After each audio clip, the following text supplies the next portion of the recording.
Good morning, good afternoon, good evening. So, tomorrow is a great day. We are having Nepal's Angular conference and it is getting executed at the Elo Pagoda Hotel, right? So, please be there 21st July and we have great lineup. We have great speakers here. We have great track. So, we have the beginners track, we have the advanced track and a lot of people flying out from India, also from Nepal. Also, we have speakers, who are speaking.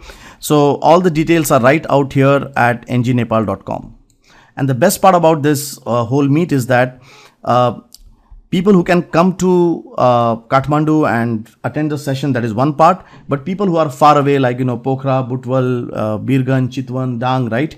You can go to the nearby places, where NG Nepal is broadcasting live. So you can see us live as well, and you can see us free as well, right? So you don't have to pay for that.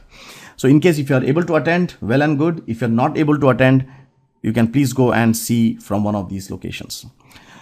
So before I start, thanks BrainDigit, thanks Alok sir to make this session happen. Thanks Dhananjay who started with NG India, and he was also one of the main motivator to start NG Nepal. So in this session, I have two talks. One talk which is basically on Webpack, introduction to Webpack, and the other talk is on performance of Angular application. So what I'm planning is, yes, I know that people will come in, people will see me, right? You can hear me either far away or either you can be at Kathmandu itself. But in case you are not able to hear me, right? So what I've decided is that I will put up a 50-60 minutes of step-by-step tutorial right out here in this YouTube channel. So in case you have missed me out from anywhere, you can still learn Webpack, right? So what my plan is, in the coming 50-60 minutes, I will cover the following agenda. So you can see the following agenda on the screen, which I will be covering. I will be starting with basics of Webpack.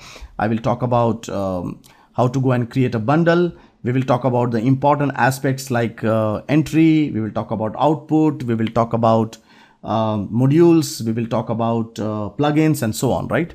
So in this coming 50 minutes, people who are not able to attend, you can still learn Webpack, right? But I would still suggest that please be present on this session, because when you hear us live, right? When you hear us live, when you meet people live, right? Things are very different, isn't it? You can question me, I can question you, I can answer your questions, right? And so on. So please try to be physically present there. But in case not, you don't have to get disappointed. Right out here, I am putting up what I'm going to speak on the conference so that you can still learn Webpack. So let us first get started with the definition of Webpack. Webpack is a module bundler. Again, I repeat, Webpack is a module bundler. So normally developers, break their applications into modules. So if you have a very large application, developers will create module 1, module 2, module 3. So for example, if you have an ERP system, then probably you will have an accounting module, you will have a billing module, you will have a payment module, you will have an inventory module, and so on. So developers normally divide their projects into modules so that they can handle better, they can manage better, they can increase reusability and so on. And the same is true for JavaScript as well. So now let us assume that you want to go and create an ERP application. So you would like to go and divide your projects into modules. So you can see over here, I have created some couple of JS files. So I have created an accounting module, I have created a billing module, I have created a payment module, and also I can have some modules which are not used. They are there lying, but we are not using them. We will be using them in some later time, right? So as a practice, developers divide their project into modules, and these modules then have functions and classes which are grouped logically. So for example, now if this is an accounting system, then probably you would go and you will create a class here, like saying, okay, this is class journals, right? And then you can have in this one more class ledgers, right? So this is the accounting module. In the same way, in the billing module, you can have class saying, okay, class bill printing, right? Bill printing. In the payment module also, you can have a couple of classes saying, okay, this is class payment gateway, okay? So normally what developers do, they create modules. Now in JavaScript, modules means one physical file. You can see that this accounting module.js is one module, and in that we have journal class and ledger class. In the same way, we have billing module, in that we have bill printing class, right? So you can see here I have divided my project into modules, and now we can go and start using them. Now, modules cannot work in isolation. It needs to collaborate with other modules to create some useful functionality. So for example, when you talk about an ERP system, probably your billing module will first create the bill. It will then call the payment module.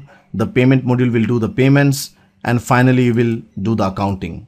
So basically, when you talk about modules, they do not work in isolation. They call each other, they integrate with each other, they reference each other. So in order to reference modules in JavaScript with each other, we have something called as the module formats. There are two types of module formats, or there are two categories of module formats.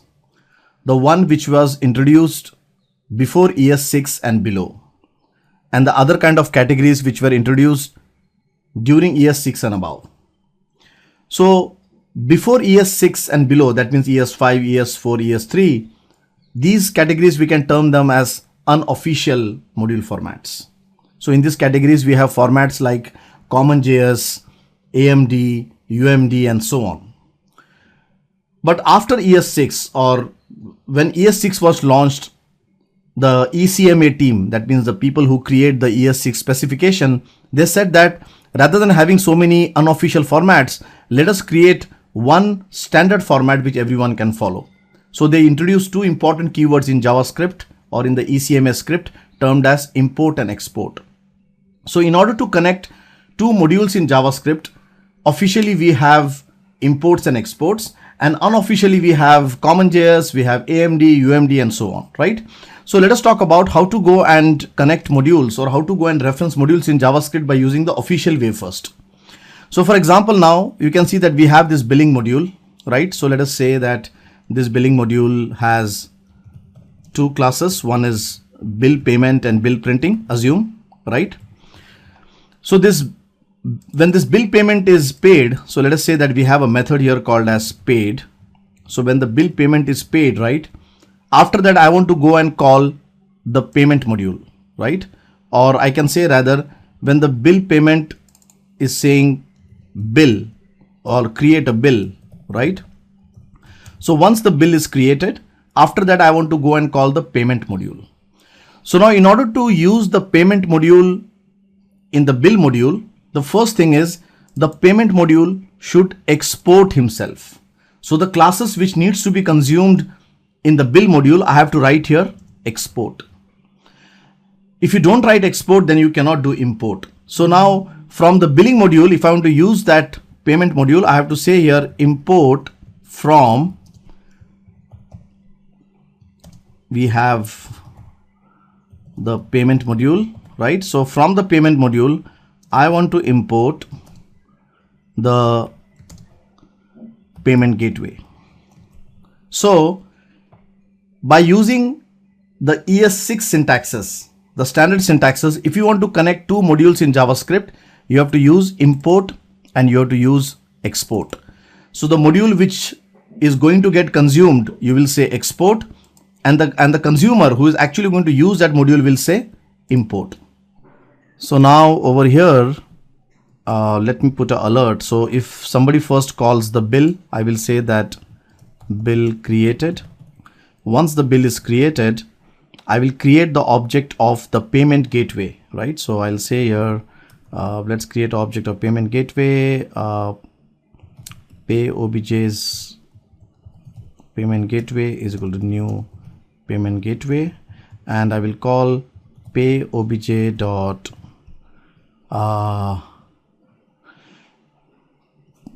pay obj. So pay payment module, also let us make a method here. It does not have a method. So do payments, right? Do payments, and in this I'll just say alert, payment done, right? So this will be called in this account, in this billing module. So payment obj dot why am I not seeing the obj dot pay bill? Okay, I'm not sure why don't I see this. I'll just put this method here, do payments. Let's see what error it throws up later on, right? In the same way, from payment module, I will call the accounting module. So in this, I will go and I will export, let us say, the journal class, right? And I will say here, debit credit. Normally when you say accounting, it does a debit credit, right? So over here, you will say alert, accounting, debited, and credited, right? So now in the payment module, I will go and I will call the accounting module. Remember, accounting module has said export. So here you will say import from accounting module. So in this, I will say I will call the journal. So I'll create an object of journal here. Good. So you can see here, what I've done is the billing module is calling the payment module. The payment module is calling the journals, that is accounting, and they are all connected via import and export. We are using the ES6 way of doing the connection between the modules. So we are using the ES6 module formats. These are module formats. Module formats helps you to connect one module with another module. Now let us say that we want to go and consume this ERP module in our HTML. So you can see that I have created a simple HTML page here, and we want to go and call the billing module. The billing module will call the payment will call the accounting, and so on. So if I want to go and use this module over here, I need to load them logically. I need to load them in a proper sequence, because if you see here, the billing module is dependent on the payment module is dependent on the accounting module, right? So logically, if you ask me, the first thing which I should load is I should load first the accounting module. Then I should load the payment module. Then I should load the billing module, right? Finally. So I need to go and load them logically, or else, I can get errors. But now let's assume that you have a complex system. For example, let us say you have a big healthcare system. And if you look at the healthcare system, they have a very, very complex object model. For example, in a healthcare system, you can have a hospital. The hospital can have patients. The patients are having allergies. Allergies, have treatments. Patients are allocated to doctors. Patients have to billing. Billings have taxes. Billing goes to account. Now, such kind of a model, if we create by using the imports and exports and class keyword, right? And if you want to go and load it, this kind of sequencing is really pain, because then we need to go and figure out the dependencies.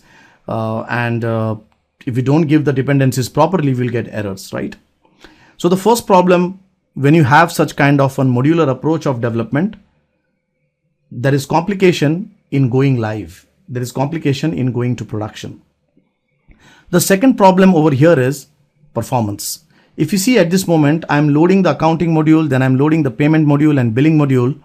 So that means if I load this application, you can see there are 3 calls made for every JS file. So you can see that the first call he has made to accounting, then he made to payment, then he made to billing. So if we have a complex system, like as I discussed about the hospital management system, I would have like more than 5 to 7 calls just in one UI. So again, the performance is an issue here.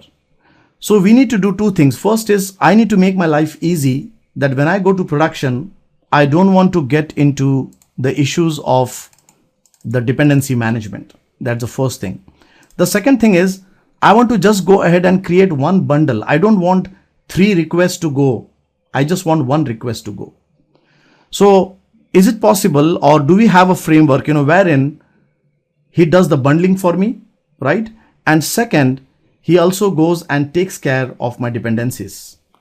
So that's what exactly Webpack does. Webpack is a module bundler. It will take all of these modules and create a one single module with all the dependencies, right?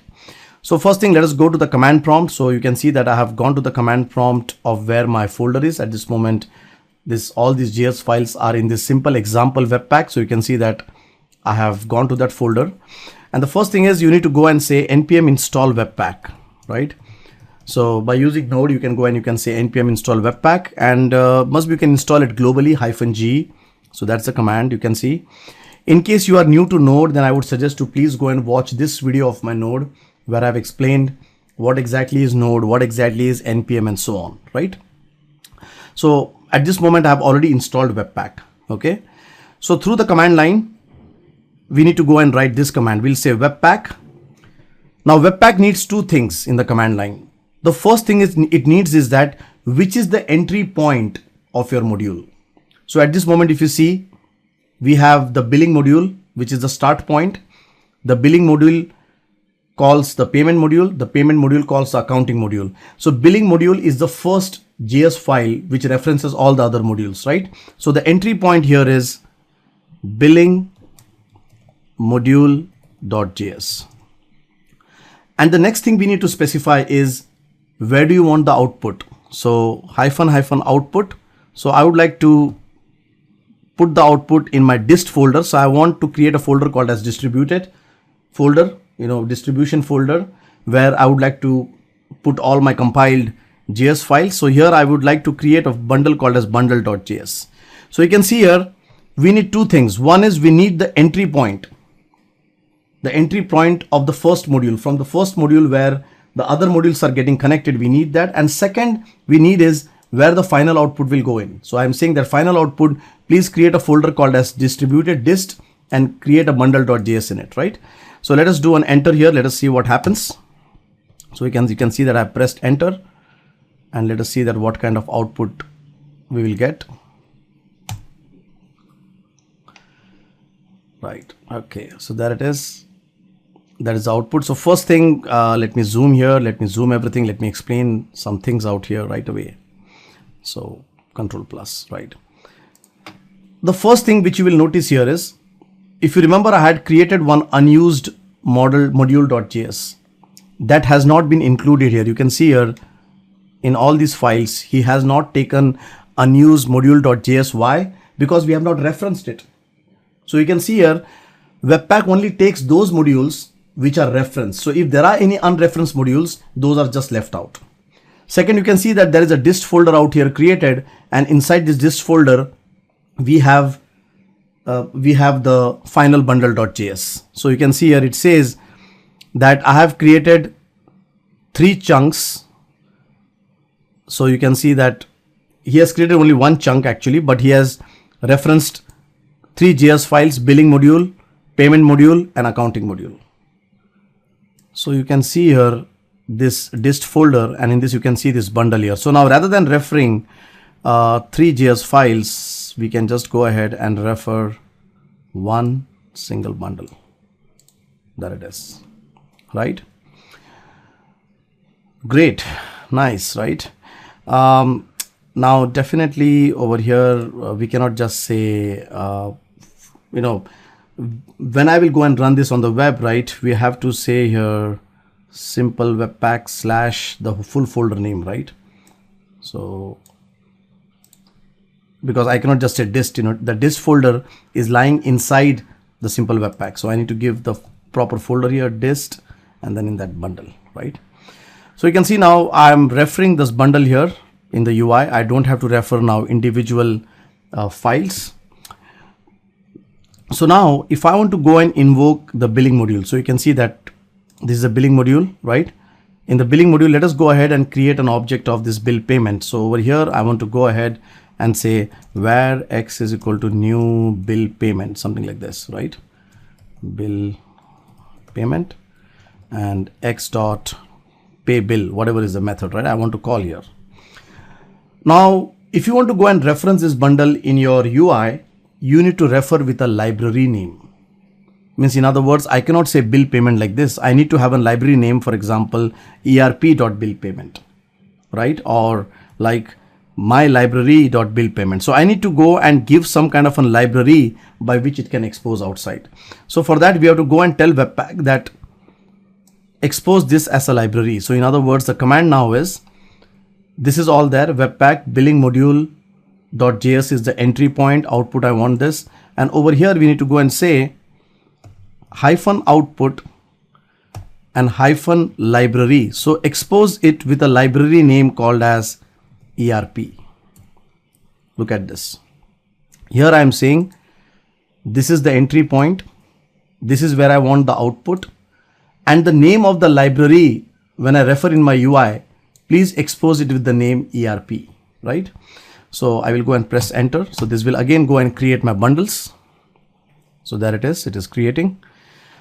So now what I can do is I can go and say here, so I can just go and refer my code. Refer my code from here. Okay, let me do it straightforward. So I will say here ERP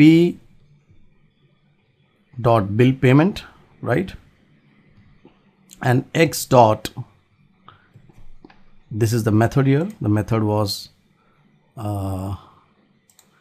create bill, right? So create bill. Now this ERP can only be called when the full bundle is loaded. If the bundle is not loaded fully, then you cannot call it, right? So what we need to also do is we need to go and say here window.onload. So in other words, when the complete window is loaded, the whole JavaScript is loaded, then only go and run this. So you can see here I'm saying window.onload. When the onload finishes, the event finishes, then please go and start making the call. Before that, do not make the call, because this bundle has to ensure that everything is loaded, right? So now with this, let us see that if we can go and see the output.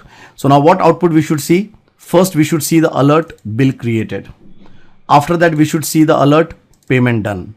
After that, we should see the alert accounting debited and credited, right? So all that we need to see.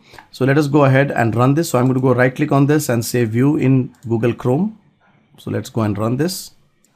So there the application is running, but you can see that I'm not seeing any alert boxes. So let us do an F12. Let us see that what has happened. Okay. So if I go and see in the console, I can see that it shows me an error here that this ER bill payment is not a constructor. Okay. That is because in the billing module, we did not say the bill payment as export. Remember, everything which has to be coming out, you want to use it outside, you have to say export. If you don't say export, you cannot use it. So remember, like if the payment module was to be used in the billing module, then in the payment module, we wrote export. Then in the accounting module, we wrote export. But now this billing module will be consumed in the HTML, right? So again, we need an export. Okay. So now what I'm going to do is I'm going to go and delete everything, and let us go ahead and recompile or bundle the project back, right? And this time I hope that it should run. So let's say refresh. So there it is, ERP. In that you can see now I can see bill payment, right? So first I should see an alert bill created. The billing module calls the payment module, payment done. The payment module calls the accounting module, accounting debited and credited. So you can see now we have just one bundle over here. I don't have to now think that who comes first, who goes later on, right? My deployment has become easy. And at the same time, my performance has increased because rather than having 3 calls, which we were having previously, we just have 1 call now, right? So remember, Webpack is a module bundler. It helps you to bundle modules which has references, right? And these references can be defined by using module formats. These module formats can be using import export, can be using CommonJS and so on. One more thing which I want to highlight here. Let us go and see the output of Webpack. So I'm going to go to this dist folder. I will copy this whole thing out here and let us see the output. So you can see this is the output here. So you can see over here, this is exposed as an ERP. So this whole thing gets exposed as an ERP. You can see your bill payment, your accounting module, your billing module, everything is all compressed here, right? Now the most important part here is we had other modules also like unused JS and so on. Those were not used. Not only that, in the accounting module, you said that do not use the ledger. Like assume, let's say create ledger. Look at this. Because this is not exported, he will not bundle it. So in other words, it is not that he bundles the whole file. From that file, if something has not been exported, that chunk also he removes. So there is a lot of nano optimization also over here. So for example, now this one, ledger, code, right? Now I'm using this ledger code, but I have not exported it, right? So let me go and do Webpack once again. And let us see the final bundle. So let me again copy back this bundle here, Control A, Control C, and let us see the output here. So over here, I'm expecting that I should not see the ledger. So Control Home, Control F, ledger.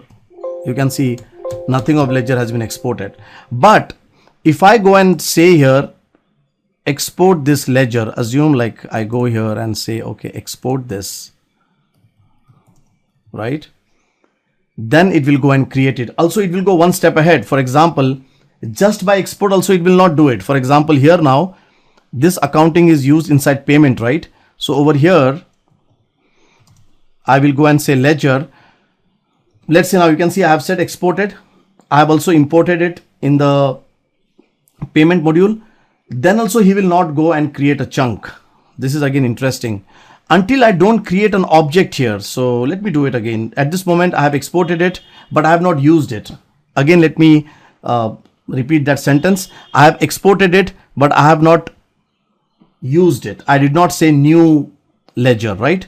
So if you see here, if I do a Webpack again, still he will not export it. So he says that if you have not used it, if you have not referenced it, why should I build that chunk, right? So if I go and see here, so let's go to this bundle.js. Let's again go back, and I expect him that Control V, Control Home, Control F, ledger. You can see it's still not there. But now let us go ahead and create the object of the ledger. So where ledger is equal to new ledger. Now this will bundle the software. So he says now that you're creating the object, you are actually using it. It is time to bundle. So the nano optimization provided by Webpack is awesome. It not only deals at the file level, but it also deals at the chunk level, right? So if I now go and see Control A, Control C, and if I V here, can you see now the ledger code has come in. So Webpack is a module bundler. It only bundles the necessary chunks which are used in your library, in your JavaScript references, right?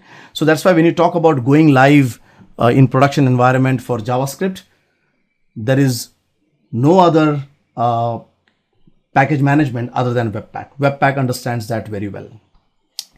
Great. So now that we understand the importance of Webpack, we went ahead, we created a simple module, we did some references, then we created Webpack and we saw the output bundle. Now, when you talk about complex projects, complex deployments, you cannot go and fire through command prompt like this. You cannot go and type these things out, right? It is so difficult. Look at the syntaxes. If you look at the syntaxes, you have to type hyphen hyphen, then you have to type output. This is like hyphen hyphen, output, and then again hyphen. So very difficult to remember these syntaxes, right? And second, as the deployment becomes more complex and complex, there would be a lot of flags like this.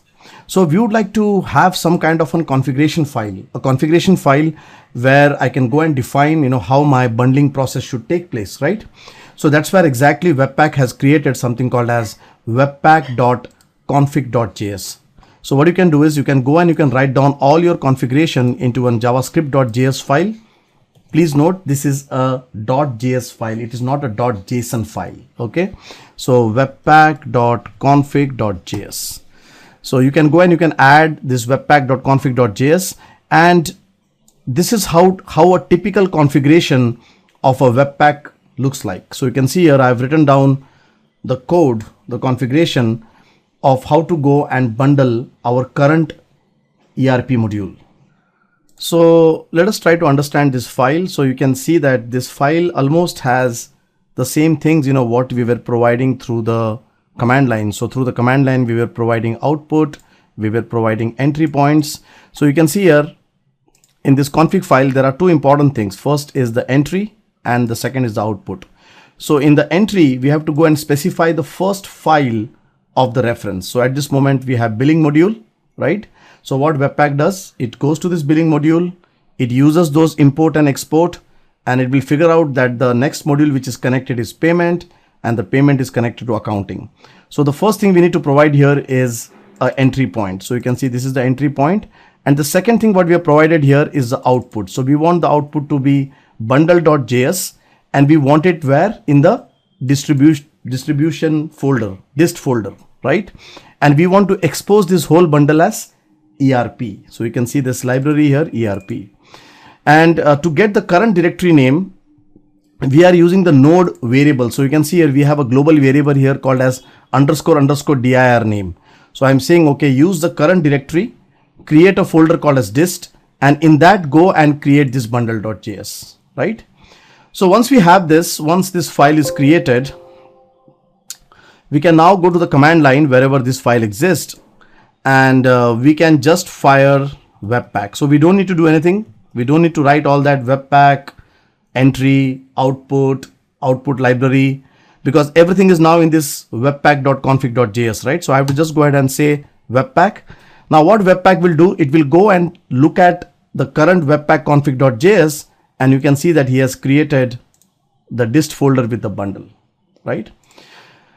So whenever you say that you want to provide complex configuration, definitely it is not through the command line. You need to go and use this webpack.config.js. This webpack.config.js I am giving out in the source code. So in the source code, you can go to this folder out here and you can get this webpack.config.js, right? This is the minimum configuration at this moment. We will add more to this as we go ahead with the labs, but this is the minimum configuration. Minimum webpack needs an entry point and it needs an output. Without this, webpack cannot work. If you remember, we talked about two categories of module formats. So if you remember, I said module formats are nothing but, they help you to define references between two JavaScript modules. So at this moment, if you see, we were using import and export. The other way, which is the unofficial way, we have a lot of formats. So we have CommonJS, we have AMD, we have UMD, and so on, right? And Webpack supports all of them, almost all of them, right? So you can see I have a very simple example here. So this is a simple example Webpack. I can say like this. The one example which I showed now with using import export, we can say that this is by using the ES6 way, right? So this was ES6 way. Also down below, I have coded for CommonJS. If you remember in ES6, whichever is the callee. So for example, this payment module was called from the accounting module. He has to use the word export. And whoever is the caller, right, who's going to call him will actually use the word import. In CommonJS, whichever is the callee will export himself via a variable. You can see there is a variable here defined called as exports. You have to write it exactly like this, all small exports plural, and you will say I want to export payment gateway. And whichever is the caller, for example, billing module is the caller, he will call the payment module by saying require, right? So in CommonJS, the way to connect two modules is by using the word require and exports. While in ES6, we have import and export, right? But whatever it is, Webpack supports both of them. So for example, over here now, I can go here and I can say Webpack and this will still work. So you can see I am in the CommonJS folder and he still compiled the final bundle file, right? Now you can go and also see AMD and UMD. I will not demonstrate out here, but the whole purpose of this demonstration was that yes, you can use any of the module formats and Webpack will do the bundling for you. So Webpack has an entry point. From the entry point, it goes and it tracks all the references by using the module formats. After that, it starts its bundling process, and then the output of the bundling process is the final bundle, that is bundle.js or whatever name you give here, right? But now let us say we want to do some pre-processing and post-processing logic before and after the bundling process. So before the bundling process starts, we want to do some kind of a pre-processing, and after the bundling finishes, we want to do some kind of post-processing. So for that, we have something called as modules and plugins.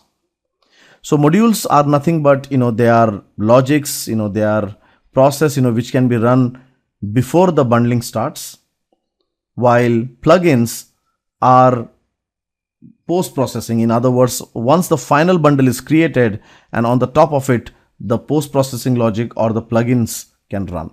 So we have two things: modules, which is the pre-processing before the bundling starts, and plugins is post-processing, that is after the bundling has finished. So let us first understand pre-processing, that is modules. So in order to understand pre-processing, what I've done is I have taken the same object model, the same kind of a project wherein we have a billing module, we have our accounting module and payment module, but I've coded them in TypeScript, right? So you can see that I have used TypeScript here. You can see that this is a .ts file. So it's all the same thing. So you can see that this is a .ts file. So I have coded the whole thing into TypeScript. In case you're new to TypeScript, I would suggest to please go and watch this video where I've explained TypeScript in an hour, right? So if you're new to TypeScript, please watch this video. Now, if you see in this TypeScript code, we have this billing module. The billing module is calling the payment gateway, right? Which is in the payment module, and the payment module is calling the journal. Same things, but only thing is that this is all TypeScript, okay? Now, Webpack only understands JS files. So in other words, you have to actually go and compile this to JS file and then do the bundling. But what, for some reason you say that no, like I don't want to give the JS file, I want to actually give the TS file so that I can, exploit the TypeScript syntaxes, right? So in other words, in your webpack.config.js, you don't want to give here billing module.js, but you want to give here billing module.ts. Now, as I've said that Webpack only understands JavaScript, it only understands the module formats of JavaScript. So this TS is definitely out of question that Webpack can understand. So what Webpack says that, okay, so go ahead and provide your loader. Loader means a kind of a preprocessor which can process this TypeScript language. So this is where we have something called as modules. So you can see here, you need to go and provide a module. So at this moment, you can see that I have provided a module here called as the awesome TypeScript loader. So you can see we have a module, and inside the module, I have created a rule saying that whenever you see a .ts file, so this is a regular expression here. I'm saying here, whenever you see a .ts file, please use this awesome TypeScript loader. This awesome TypeScript loader is a third-party TypeScript loader, which understands TypeScript syntaxes, right? So in other words, again, please note that you need to install. You have to say npm install TypeScript, okay? Npm install awesome TypeScript loader. So ensure that you install this loader, right? So this module now will run. It will transpile this TS into JS, and then it will give it to the bundling process, and the bundling process will then go ahead and create a bundle. So now we can go and we can run here Webpack, right? Now this is good, right? The compiling of the TS, the conversion to JS file, and the bundling and everything is now in just one command, right? Or I need to go and compile first into JS and then give it to the Webpack, right? But now Webpack is taking care of everything end to end, right? So I'll just go and press enter out here. Now, one of the things, which you will notice out here is because we are using this pre-processing, right? Okay, you can see that he is now invoking TypeScript, which was not there previously. So you can see that because we specified this awesome TypeScript loader, that's why he has used this TypeScript 2.9 at this moment. And the good part here is, in case if you have some kind of syntax mistakes, for example, let us say in the payment module, I do some mistake over here in syntaxes, right? Like this. So what will happen is Webpack will also show that. So let us say if you have some kind of a syntax error, or if you have something wrong in TypeScript, then Webpack will also show that, because the awesome TypeScript loader, the preprocessor, will now check for the syntaxes, right? So the preprocessor will because it understands TypeScript, he knows the best way to parse it, right? So you can see here, this preprocessor is now saying that there is some problem in the payment module, right? So even the syntaxes will now be checked for TypeScript before even the bundling happens. Also, now let us look into post-processing. Post-processing means once the bundle has been created, we would like to take that bundle and do something over it. For example, we would like to take that bundle and copy it to the production server. We would like to take that bundle and compress it, minify it. We want to take that bundle and put some banner inside it. Banner means, some kind of a comment, right? So for that, we need to go and create something called as a plugin. So let us say that whichever is the final bundle which is created, we want to go and put some kind of a banner saying that this is made by Questpond or this is made by XYZ, right? So for that, we have a plugin, which is the banner plugin. Now remember, these plugins, these modules are all coming from third parties. Okay, means definitely it's consumed inside Webpack, but these are made by other people, so they are not really made from the core Webpack team. Okay, so you can see here, this is the plugins, and I'm saying that please create a banner, right? And in every output, what is generated, I would like to put this small banner out there saying made by Questpond.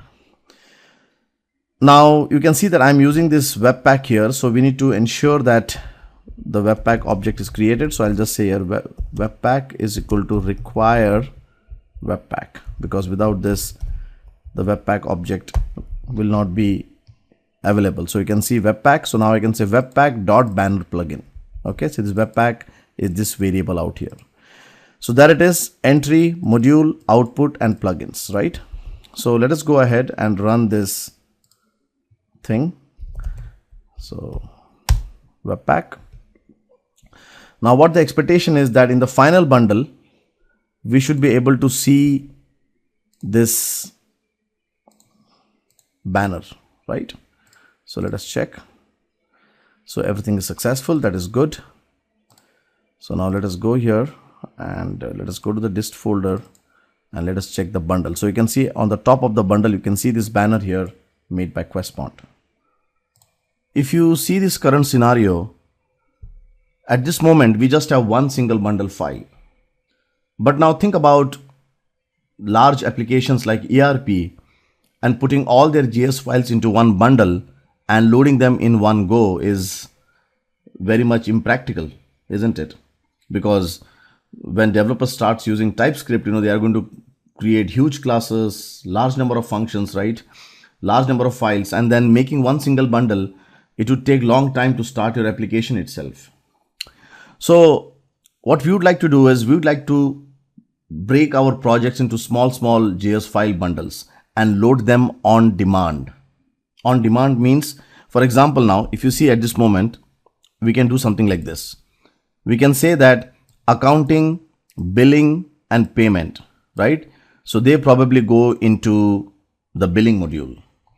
Then you can say, okay, stock management and inventory, they go into the inventory module. So you can have two physical files, two outputs, one which is the inventory module and the other one which is a billing module. So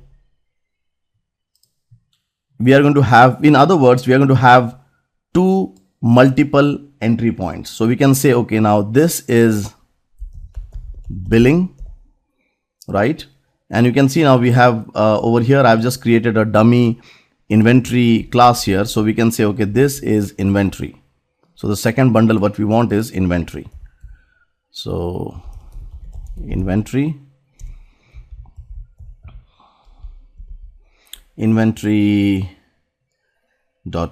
right? So you can see now we have two entry points here. One is billing connected to payment connected to accounting. So that will be one output. Second is inventory connected to stock management. So that is one more output. So in other words, we have now multiple entry points and we have multiple outputs. So now here also what we want is we want two bundles. One is billing module.bundle.js and the second is we want inventory module.bundle.js, or we want billing.bundle.js or inventory.bundle.js, right? So we can't have just bundle.js, isn't it? So for that, we can go and we can put here name. This name is like a variable, and in this name, we will get these values like billing. So it will first go and create a bundle of the bill. So here it will be billing.bundle.js. Then it will take the second one, take all the references, do the pre-processing, do the your bundling, post-processing, and then it will say inventory bundle.js. So whatever name you give here, that name will be taken here and a bundle will be created for it. So now we have two entry points, billing and inventory, and we have two outputs, right? And on the top of it, yes, we do have these plugins and these modules, right? So the pre-processing and post-processing is also happening. Okay, so I'm going to go and delete this file out here, this distribution folder, so that we can see the full output. And let us try to run this. So let us do a Webpack. And the expectation here is that we should see two outputs. So there it is, Webpack is running. So once Webpack runs, my expectation is I should see two outputs. It's taking time.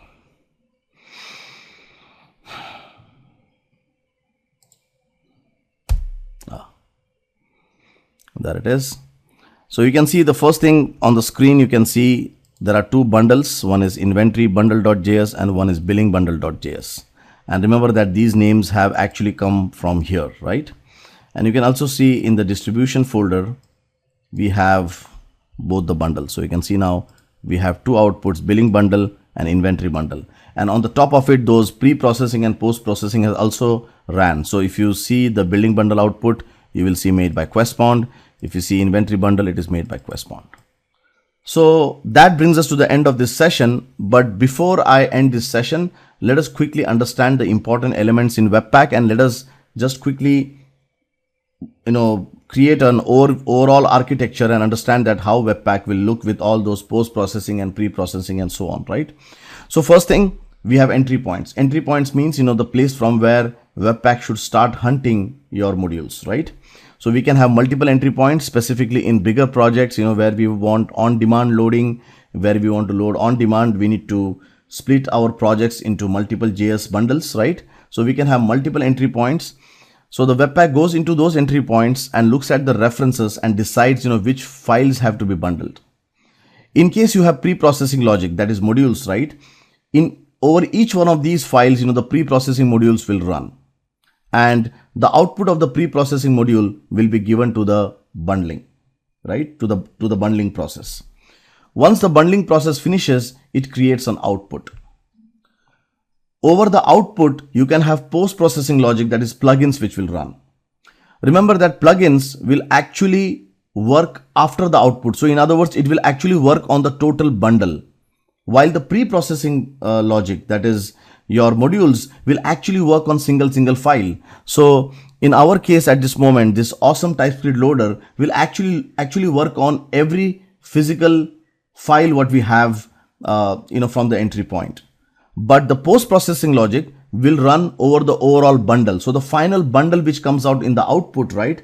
Once that is created, after that the post-processing logic runs, right? And then finally the output of the post-processing logic is what you would like to take to production. So that is the final output. So this is the overall architecture of Webpack: entry, pre-processing, bundling process, post-processing, and the final output. So I hope that you enjoyed this video. Thank you very much.